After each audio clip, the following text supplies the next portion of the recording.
ازيكم يا حلوين؟ عاملين ايه؟ اتمنى تكونوا كلكم بخير يا رب. النهارده هنعمل حاجه جميله جدا، هنعمل كريم او سيروم ليلي. هو سيروم مش كريم اكتر.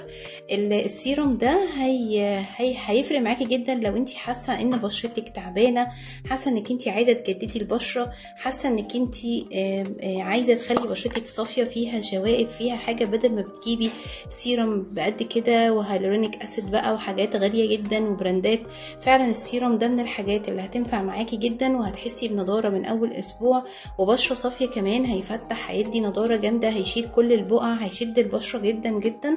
4 مكونات سهلين ومش مكلف خالص. هتحفظيه في التلاجة، ممكن يقعد معاكي لمده اسبوع، هيكون شكله عامل كده. ويلا بينا نعرف ازاي هنقدر نعمل السيروم الجميل ده اللي هيخلي بشرتك منوره وصافيه جدا.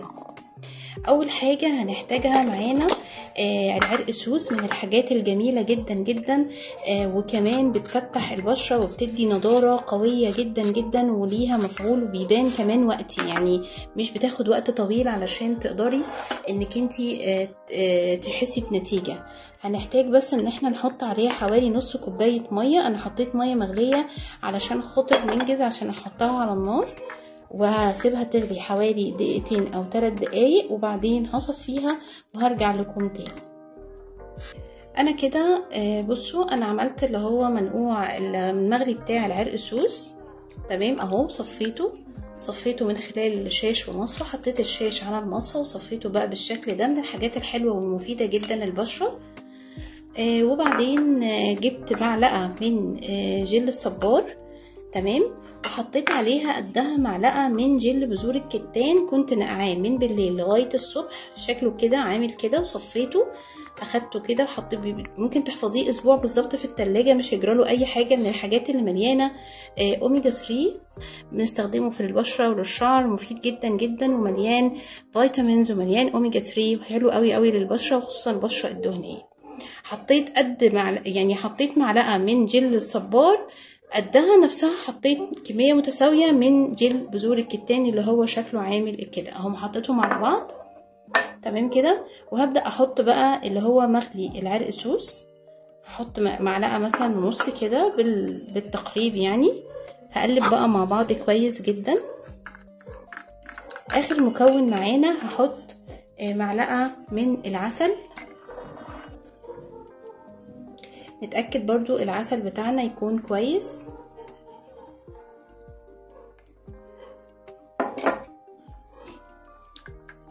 تمام، وهنقلب بقى مع بعض كويس جدا.